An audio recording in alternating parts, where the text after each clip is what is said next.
विद्यार्थियों,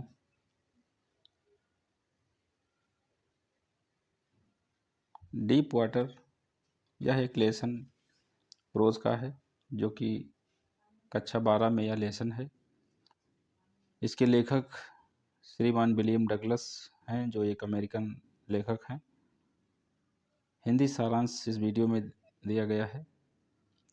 कहानी लेखक विलियम डगलस की यह एक आत्मकथा है, मैन एंड माउंट्स, उसी से ये कहानी ली गई है। इस कहानी में वह अपने पानी के डर के बारे में बताते हैं और कैसे उसने दृढ़ संकल्प और इच्छा शक्ति से उस पर विजय प्राप्त करते हैं।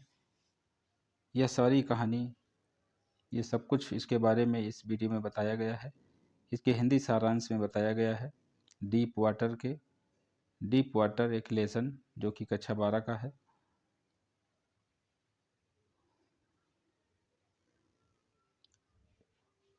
वह बताते हैं जब वह एक बच्चे के रूप में थे, जब वह 3 या 4 साल के थे तो वह अपने पिता के साथ कैलिफोर्निया में समुद्र तट पर जाते थे। वह विशाल लहरों की ताकत से भयभीत हो जाते थे जो उस पर बहती थी। समुद्र के किनारे जब वो अपने पिता के साथ टहलने जाते थे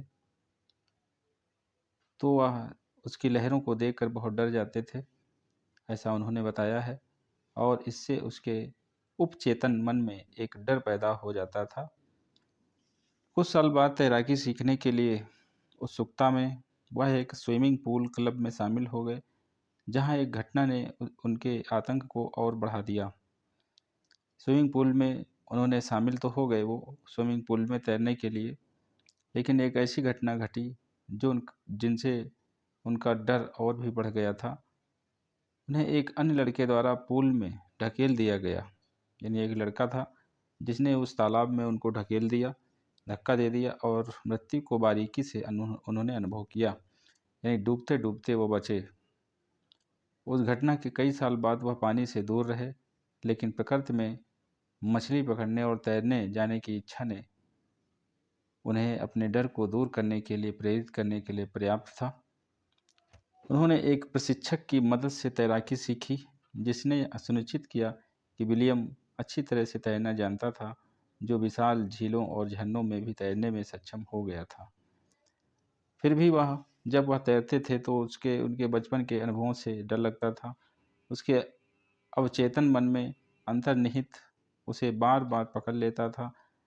यानी उनका जो डर था वो बार बार उन्हें पकड़ता था। वह उस डर पर विजय पाना चाहते थे। उन्होंने यह सोचकर व्यंग्यात्मक रूप से सामना किया कि अब उन्हें तैरना कैसे आता है, इससे उन्हें क्या नुकसान हो सकता है। उन्होंने अपने डर को इसके सामने चुनौती दी और आखिरकार यह गायब हो गया। डर खत्म हो गया जब उन्होंने दृढ़ संकल्प कर लिया मन में। यह उनके उपचेतन मन में एक आधारहीन भय था। यह अनुभव उसके लिए मूल्यवान था। उसने आतंक और मृत्यु का अनुभव किया था।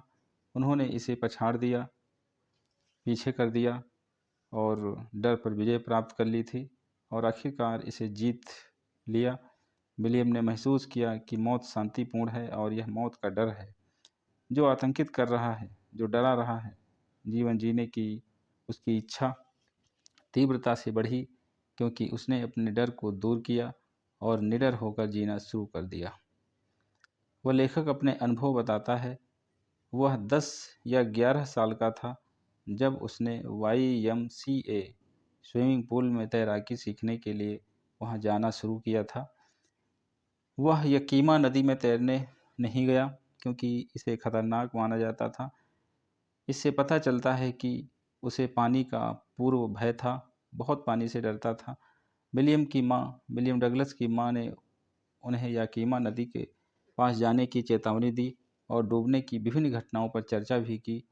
उन्होंने कई कहानियाँ बताई कि बच्चे नदी में तैरने जाते हैं तो डर जाते हैं, डूब जाते हैं। उसे लगा कि YMCA पूल जो है, तालाब है, वो पर उस तालाब पर जाना ज़्यादा सुरक्षित था। पूल का उथला क्षेत्र केवल 2 से 3 फीट गहरा था, जबकि गहरा क्षेत्र 9 फीट गहराई में था। उथले क्षेत्र से गहरे क्षेत्र तक ढलान खड़ी नहीं थी। डूबने से बचाने के लिए उन्हें एक जोड़ी पानी के पंख भी मिले थे। वह तैराकी पोशाक पहनना पसंद नहीं करता था, जिससे उसके पतले और उजागर होते थे पैर उसके पतले पैर उजागर होते थे। लेकिन जैसा कि वह तैरने का इच्छुक था, उसने अपना स्वाभिमान छोड़ दिया और इसे पहन लिया। विलियम का कहना है कि उन्होंने हमेशा पानी को नापसंद किया था और 3 या 4 साल की उम्र में एक पुराने अनुभव को याद किया। वह अपने पिता के साथ कैलिफ़ोर्निया में समुद्र तट पर जाया करते थे। वहाँ एक पानी की बड़ी लहर उनकी तरफ आती थी और उस लहर से वो डर जाते थे। विलियम अपने आप को बचाने के लिए अपने पिता से चिपक जाते थे, लेकिन मजबूत लहर ने उसे नीचे गिरा दिया करता था लहर उसे गिरा दिया करती थी और वह पानी में गिर जाया करते थे। वह डर गए थे क्योंकि वह सांस नहीं ले सकते थे। उनके पिता हंसे और उनके पिता हंस पड़ते थे और उन्हें सहज महसूस कराने की कोशिश करते थे, लेकिन जब वह लहरें इतनी शक्तिशाली हो जाती, तब उन्हें एहसास हो जाता कि छोटा बच्चा डर गया है। जब विलियम YMCA में स्विमिंग पूल में शामिल हुए तो उनके मन में पानी के डर का एहसास हुआ। उन्होंने अन्य लड़कों को तैरते हुए देखकर आत्मविश्वास इकट्ठा किया और उनका अनुसरण करने की कोशिश की। उन्होंने अलग-अलग मौक़ों पर 2-3 बार ऐसा किया और जब घटना हुई थी, तब उन्होंने आत्मविश्वास हासिल करना शुरू कर दिया था। वह मौत से बच गए थे। जब विलियम पूल पर पहुँचे तो कोई भी वहाँ नहीं था और इसलिए वह दूसरे लड़कों के आने की प्रतीक्षा में किनारे पर बैठे रहे। वह पूल में अकेले तैरने से डरते थे। स्विमिंग पूल खाली होने के कारण विलियम नीचे भी देख सकते थे। इस पर सफ़ेद रंग की टाइलें लगी थीं और यह बाथ टब की तरह सफ़ेद और साफ दिख रहा था। विलियम को पूल में बैठे बहुत समय नहीं हुआ था कि वहाँ एक लड़का आया। वह लगभग 18 वर्ष की आयु का था। उसकी मांसपेशियों के साथ एक अच्छी तरह से निर्मित शरीर था, यानी बहुत तंदुरुस्त था वो लड़का। वह एक बदमाश लग रहा था। उन्होंने विलियम से पूछा कि क्या वह पूल में गिरना चाहता है। लड़के ने विलियम को उठाया और उसे स्विमिंग पूल के गहरे छोर में फेंक दिया। विलियम पूल की सतह पर उसी स्थिति में उतरा जैसे वह अंदर बैठा था। उसका मुंह खुला हुआ था और जब वह तैरना नहीं जानता था, उसने पूल में डूबते ही पानी निगल लिया, यानी पानी पी लिया। जैसे ही वो पूल तालाब में कूदा, जैसे ही तालाब में वो गिरा, तुरंत वो पानी उसने पी लिया। वह भयभीत था, लेकिन उसने अपनी बुद्धिमत्ता का इस्तेमाल किया और पूल के नीचे जाते समय नीचे पहुंचने पर खुद को धक्का देने की योजना बनाई। उसने सोचा कि वह सतह पर एक बड़ी छलांग लगाएगा, अपनी पीठ पर लेट जाएगा और पूल के किनारे पर तैर जाएगा। विलियम को पूल के निचले हिस्से तक पहुंचने में लंबा समय लगा। ऐसा लगता था कि गहराई 9 फीट के बजाय 90 फीट थी। वह अपनी सांस नहीं रोक पा रहा था और ऐसा महसूस कर रहा था कि उसके फेफड़े फट जाएंगे। जब उसके पैर पूल के तल को छूते थे, तो उसने अपनी सारी शक्ति इकट्ठी की और ऊपर की ओर कूद गया। ऊपर की ओर धक्का उसने दिया। उसने सोचा था कि अगले ही पल वह पुल से बाहर आ जाएगा, उस तालाब से बाहर आ जाएगा, लेकिन हुआ इसके विपरीत। उसकी गति ऊपर की ओर धीमी थी और जब उसने अपनी आंखें खोलीं तो उन्होंने चारों ओर पानी देखा जो पीले रंग का था। विलियम घबरा गया और उसने कुछ हथियाने की कोशिश की, एक रस्सी जो उससे पूल के किनारे तक पहुंचने में मदद करेगी, लेकिन उसे पानी के अलावा कुछ नहीं मिला। विलियम की सांस में कमी थी और उसने मदद के लिए चीखने की कोशिश की। सांस भी नहीं ले पा रहा था, इसीलिए मदद के लिए उसने कोशिश की, लेकिन उसके मुंह से कोई आवाज़ नहीं निकली। उसकी नाक और आंखें पानी से बाहर आ गई, लेकिन उसका मुंह उसमें बना रहा। विलियम ने मदद के लिए अपने हाथों को पानी की सतह पर लहराया, लेकिन उसने पानी को निगल लिया और खुद को डुबा लिया था।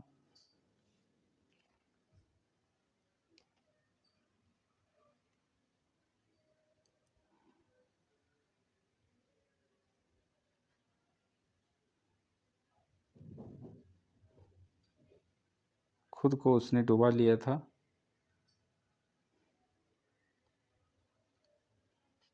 पानी पी लिया और खुद को अंदर डुबा लिया था। उसने अपने पैर ऊपर खींचने की कोशिश की, लेकिन वे बहुत भारी और बेजान थे। उसने महसूस किया कि कुछ उसे पूल की गहराई की ओर खींच रहा था। वह चिल्लाया, लेकिन उसकी आवाज़ पानी से बाहर नहीं गई। एक बार फिर विलियम ने पुल के नीचे की ओर जोर-जोर ओर जाना शुरू कर दिया। विलियम पूल में डूब गया और नीचे की ओर की यात्रा अंतरहीन लग रही थी। उसने आँखें खोली, चारों तरफ पानी ही था। इसकी पीली चमक थी और वह इसके माध्यम से नहीं देख सकता था। इसने विलियम को आतंकित किया। वह कहते हैं कि उनकी भावना को समझाया नहीं जा सकता है, लेकिन यह केवल उन लोगों द्वारा समझा जा सकता है, जिन्होंने एक समान स्थिति का अनुभव किया है। वह पानी में चिल्ला रहा था, डर के कारण वह हिल भी नहीं पा रहा था। उसकी चीखें भी गूंज उठीं।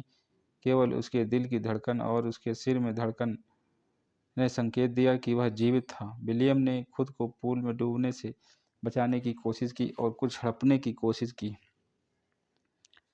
लेकिन जैसा कि चारों ओर पानी था, वह ऐसा नहीं कर सका। वह अपनी स्थिति की तुलना उस व्यक्ति से करता है जो एक दुःस्वप्न देखता है और भयानक सपने के खिलाफ लड़ता है, लेकिन बाहर आने में असमर्थ है। विलियम बेदम हो गया था, सांस नहीं ले पा रहा था। उसने अपने फेफड़ों में दर्द महसूस किया और उसके सिर में धड़कन की अनुभूति हुई। वह बेहोश हो रहा था, लेकिन वह खुद को बचाने के लिए योजना को याद कर सकता था। जैसा कि उसके पैर नीचे छूते, वह एक छलांग लगाएगा और एक झटके में सतह पर आ जाएगा। फिर वह अपनी पीठ पर लेट जाएगा, अपने अंगों के साथ स्ट्रोक मारेगा और सुरक्षा के लिए पूल के किनारे तक पहुंच जाएगा। आतंक के चरण के बीच विलियम ने इस योजना को याद किया कि उसे पूल के निचले हिस्से को छूते ही कूदना था।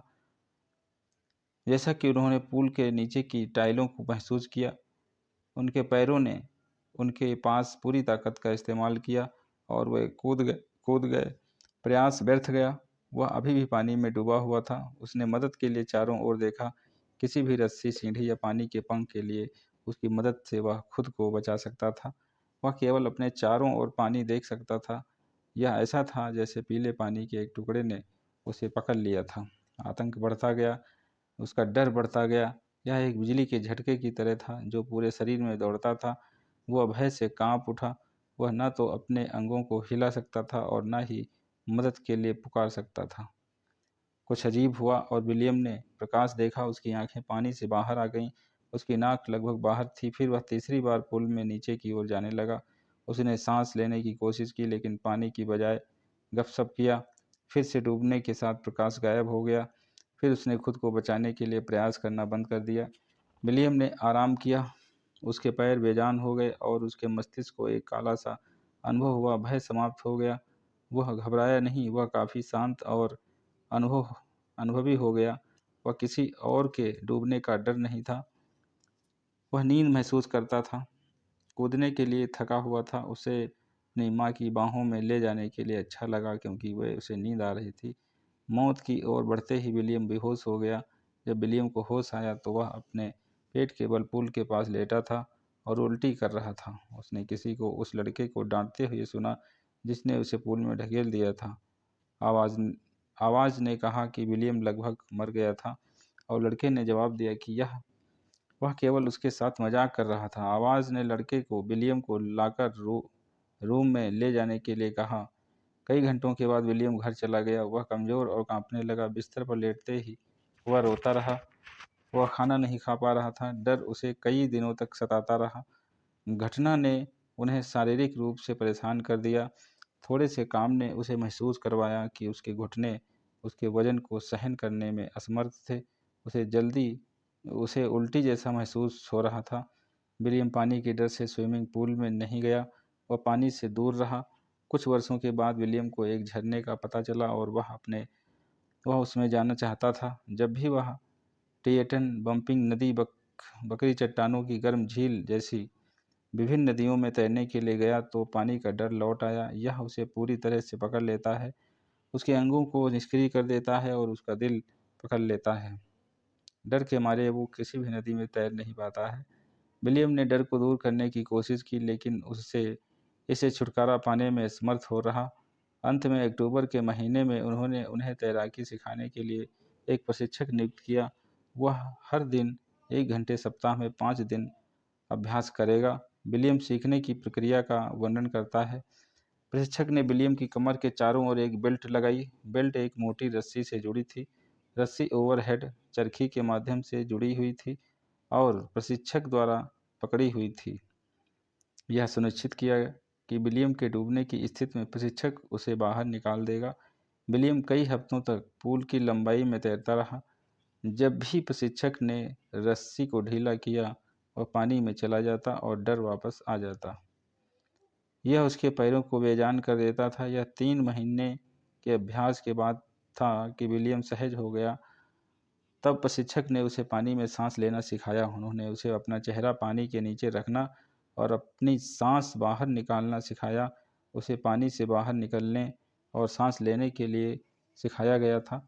विलियम ने कई बार अभ्यास किया और धीरे धीरे वह उस घबराहट से छुटकारा पा गया जो उसे पानी के नीचे अपना सिर डालते समय पकड़ लेती थी।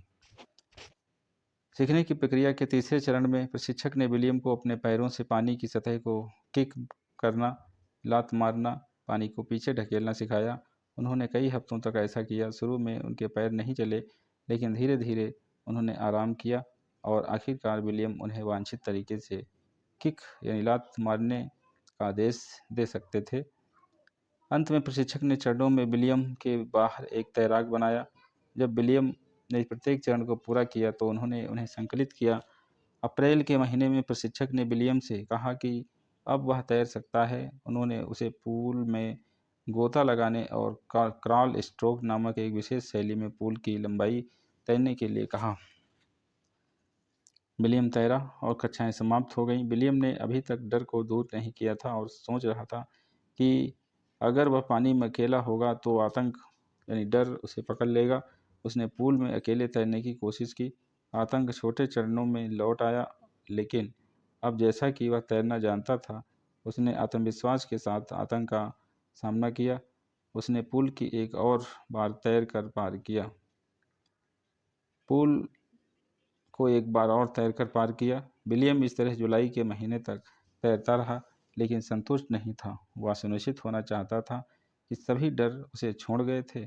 इसलिए वह न्यू हैम्पशायर के लेक वेंटवर्थ में गए। उन्होंने ट्रिक्स द्वीप से इसमें डुबकी लगाई और 2 मील तक स्टैम्प एक्ट द्वीप तक तैर गए। वह विभिन्न शैलियों में तैरता है: crawl, breast stroke, side stroke और बैक स्ट्रोक। जब वह झील के बीच में था, तभी आतंक लौट आया। जब उसने अब पानी के नीचे अपना सिर डाला तो उसने चारों तरफ पानी देखा और डर लौट आया।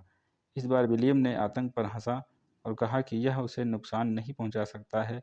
उसने देखा कि आतंक गायब हो गया और उसने तैरना फिर से शुरू कर दिया। विलियम को अभी भी डर के बारे में कुछ संदेह था, इसलिए उन्होंने पश्चिमी दिशा की ओर जल्दी से तैरना शुरू किया। वह टिएटन के ऊपर गया, कॉनरॉड घास के मैदान में पहुंचा, मिडे ग्लेशियर के लिए कॉनरॉड क्रीक ट्रेल तक गया। उसने वार्म झील के किनारे घास के मैदान में डेरा डाला। अगली सुबह उसने तैराकी पोशाक पहनी और झील में डुबकी लगाई।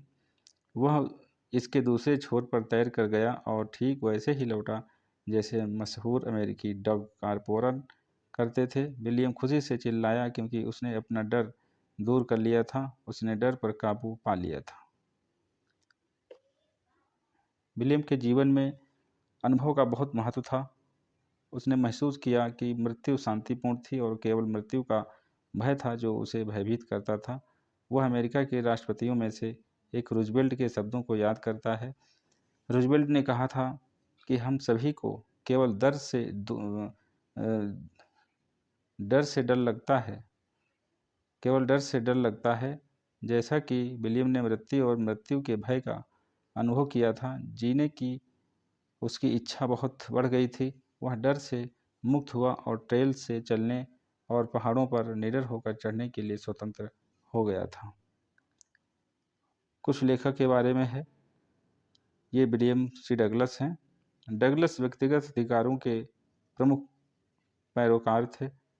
वह संयुक्त राज्य अमेरिका के सर्वोच्च न्यायालय में एक न्यायाधीश थे। 1975 में 36 साल की अवधि के साथ सेवानिवृत्ति हुई और अदालत के इतिहास में सबसे लंबे समय तक न्याय करने वाले न्यायाधीश बने रहे। विलियम सी डगलस, यह भारत को भी टहलने आए थे 1948 में। ऐसे थे विलियम सी डगलस, जो कि अमेरिकन लेखक थे।